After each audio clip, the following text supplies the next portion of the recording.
Très chers compatriotes, je prends aujourd'hui la parole en cette période de la célébration de la Nativité afin qu'ensemble, nous ayons à la fois un regard rétrospectif sur 2024 et une projection sur les perspectives de 2025. En cette période des fêtes, porteuse de foi et d'espérance, nous sommes invités à nous rappeler ce qui compte vraiment. Notre unité, notre courage et surtout la richesse inestimable que constitue notre peuple. Dans chaque village, chaque famille et chaque cœur congolais, il y a une flamme qui brûle constamment. C'est la flamme de l'espoir.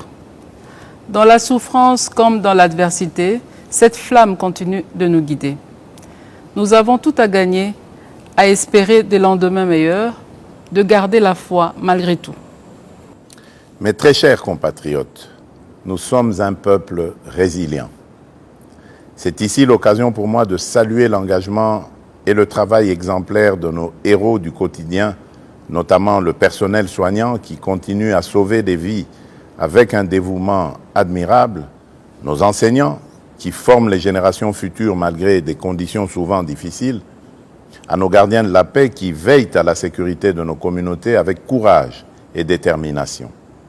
Votre contribution, en dépit des épreuves que nous avons traversées cette année, est une source d'inspiration pour nous tous.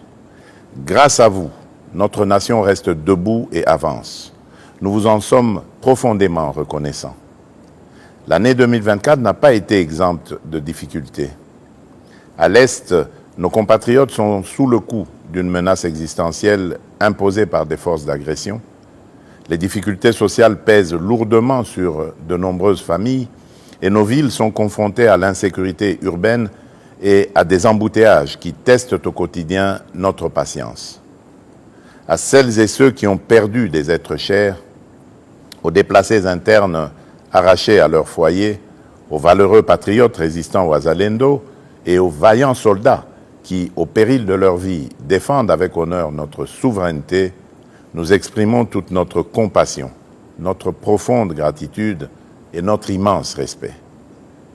Ce qui nous menace n'est pas plus fort que notre foi en un avenir commun et notre capacité à résister ensemble. Toutefois, malgré ces épreuves, il est important de reconnaître que notre pays progresse. Il y a des domaines où les résultats sont beaucoup plus marquants et porteurs d'espoir. Par ailleurs, les efforts entrepris par le gouvernement, bien que parfois peu perceptibles, portent déjà leurs fruits. Pas à pas, nous nous relevons. En cette période où l'esprit de Noël réchauffe nos foyers, à travers des gestes simples de partage et de solidarité, nous pouvons réconforter ceux qui souffrent et tracer ensemble le chemin vers les lendemains meilleurs. Nous sommes un peuple forgé dans l'adversité et marqué par des décennies de lutte, un peuple fier. Mais pour définitivement triompher, il nous faut réapprendre à nous unir, à cesser de nous diviser pour des bagatelles. L'unité et l'amour de la patrie sont les clés de notre renaissance et de notre salut collectif. Gardons cet engagement qui nous galvanisera, car ensemble, rien ne nous est impossible. Mes très chers compatriotes, nous avons le pouvoir de relever les défis et d'écrire un nouveau chapitre de notre histoire. Je crois en vous, en notre nation et en notre capacité à avancer, quoi qu'il arrive. Nous vous souhaitons à toutes et à tous une année 2025 marquée par la paix, la foi, la solidarité, la réussite et la prospérité. Une année de progrès et de renouveau pour notre grande nation. Nzambe apambola bino. Nzambi kalusa kumuna. Mungu ababariki. Nzambi anubenesha.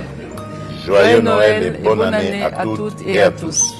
Que Dieu bénisse la République démocratique du Congo, son peuple et tous ceux qui l'ont choisi comme leur lieu de résidence.